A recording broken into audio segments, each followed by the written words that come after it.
Una de las cosas que más quedó dañada después del pecado y que pareciera muy difícil de reparar, ciertamente no es imposible de reparar, pero todavía estamos sufriendo los estragos y la consecuencia de ellos, es el hecho de haber sido rotos por dentro y de haber quedado en el corazón como un sentimiento de autosuficiencia, de orgullo, de soberbia en el auténtico sentido de la palabra, como que yo no necesito de nadie. Es que en el fondo de todos los pecados está justamente eso, la autosuficiencia, pensar que nosotros nos bastamos a nosotros mismos, que nosotros no necesitamos de ninguno, que somos capaces solos. De hecho, la propuesta que el espíritu del mal, la serpiente, le hizo a Adán y Eva en el paraíso fue esa. ¿Ustedes para qué necesitan a Dios si ustedes mismos pueden llegar a ser Dios? El ser humano no necesita de Dios. Esa fue la propuesta del maligno. Y el problema está en que nosotros le copiamos a esa propuesta y nosotros en algún momento llegamos a creer, y seguramente mucha gente hoy lo cree, que eso es verdad, que nos bastamos. Por eso hay gente que convenientemente es atea. Les conviene ser ateos, porque si declaran la no existencia de Dios, entonces pues yo me basto a mí mismo y yo soy mi propia regla y yo me rindo cuentas a mí mismo. Pero ya nos hemos dado cuenta durante todos estos días que leyendo ese libro del Génesis en esos primeros capítulos, todos los estragos que trajo eso, hasta que aparece el diluvio universal. Es como si en el fondo nosotros sintiéramos como que Dios es un rival nuestro, que hubiera rivalidad entre Dios y nosotros, como que Dios es el causante de nuestros males, Dios es el impedimento del desarrollo de nuestra personalidad.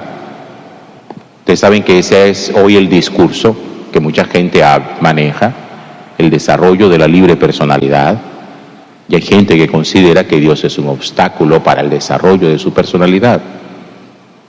Que si Dios le dice a uno, oye, esto no, entonces uno siente como, ¿por qué no? Eso va en contra del desarrollo de mi personalidad. Déjame hacer lo que yo lo quiero hacer. Y esas relaciones de rivalidad se construyen muchas veces en todas las relaciones nuestras. A mí me duele ver los esposos que se casan y terminan siendo rivales.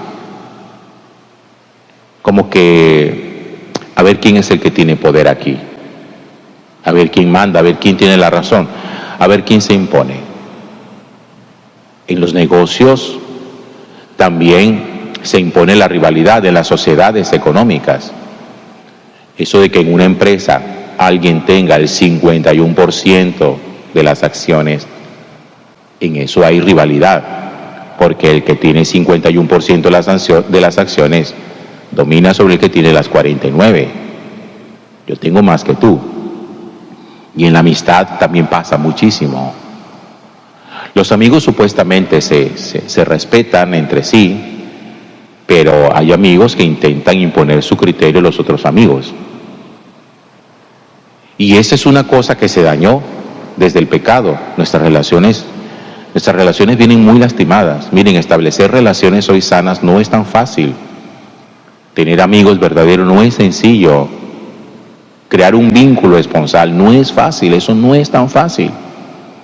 Crear un vínculo puro, santo con Dios no es fácil. Porque hasta con el mismísimo Dios nosotros quisiéramos manipularlo y que Él haga nuestra voluntad y que Él nos obedezca a nosotros. Por eso cuando el hombre quiso hacerse Dios, porque todos esos primeros capítulos del Génesis es eso, ¿no? El hombre quiso hacerse Dios. Eso le trajo destrucción. Y el diluvio universal es una expresión de la autodestrucción cuando la humanidad quiere ser Dios. Listo, no lo logró. Y entonces ahora, ¿qué queda? Bueno, si no podemos llegar a ser Dios, vamos nosotros a subir a Él. Y como que, pero oigan la expresión, vamos nosotros a subir a Él. ¿Y cómo lo vamos a hacer? Pues si hay que hacer una escalera, armemos una escalera. Oye, pero ¿y por qué no dejas que Dios hable, baje? No. Yo no necesito que Él baje. Yo quiero subir. Es decir, quiero que esto sea producto de mi propio esfuerzo. Yo lo quiero alcanzar a Él, no que Él me alcance a mí. Cuando el hombre no pudo hacerse Dios, el hombre quiso llegar a Dios, pero por sus propias fuerzas. Y eso es Babel.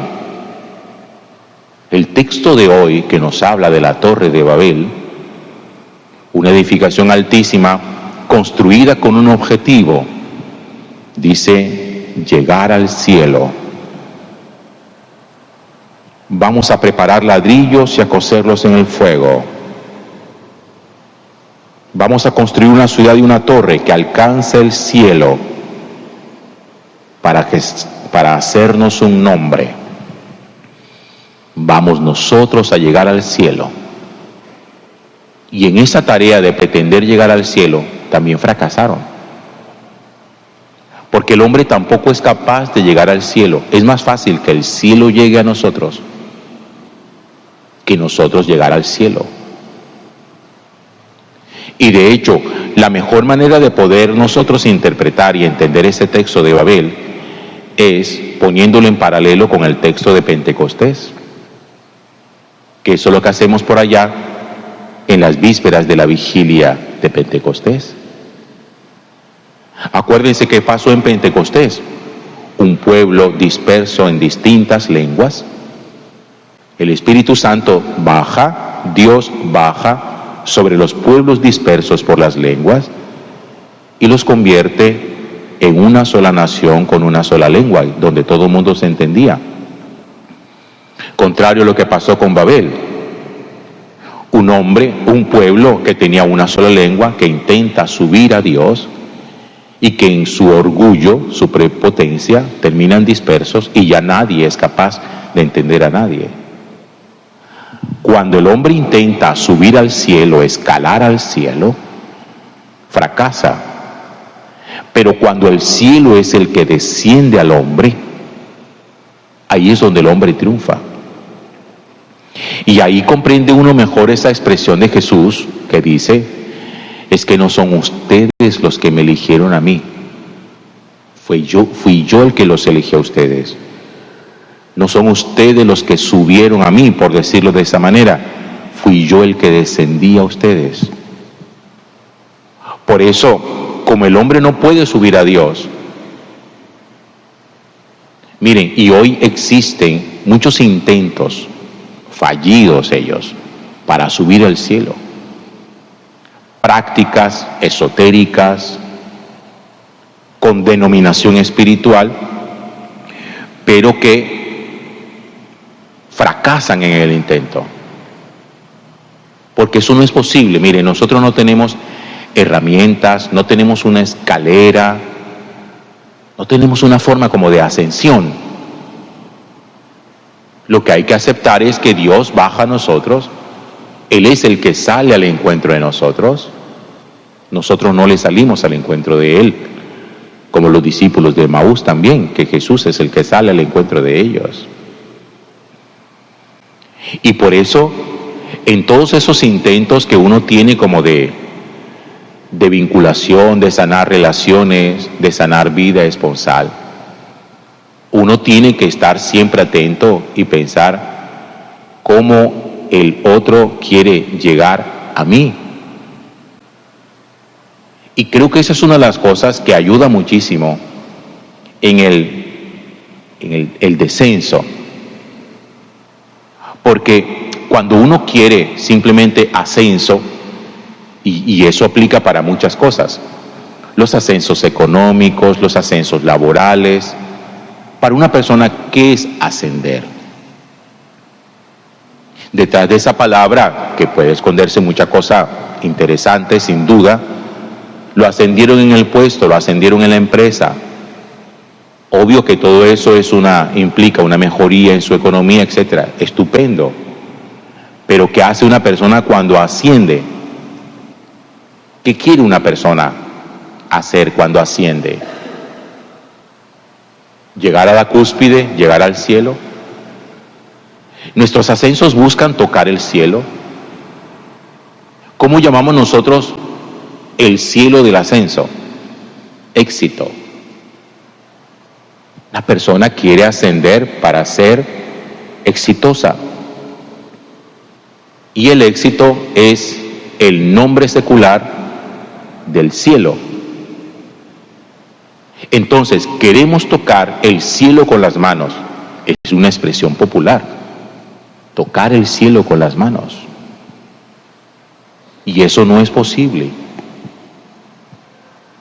Hay que estar más bien abiertos y permitir al Señor que venga a nosotros y estar muy alerta para descubrir esos signos en los cuales Dios viene a nosotros, que viene con su palabra, viene y baja a nosotros con la Eucaristía. Yo quiero que ustedes hoy se queden con esta idea. La Eucaristía es el descenso de Dios a la humanidad. Dios que se quiere dejar tocar, que se quiere dejar comer. Por eso, mientras muchos intentan vanamente subir a Dios, Dios exitosamente baja a nosotros en la Eucaristía. Entonces, uno tiene que pensar en esto. ¿Qué me resulta mejor? ¿O dónde puedo obtener el éxito? ¿Intento yo en mi casa subir a Dios? Que es lo que mucha gente dice y que yo insisto sobre eso, lo peligroso de esa frase, que yo no necesito congregarme en ninguna parte, que yo en mi casa rezo, que yo llego a Dios, dice gente, es que yo llego a Dios porque yo rezo en la casa. Entonces la pregunta es esta, ¿qué es más exitoso?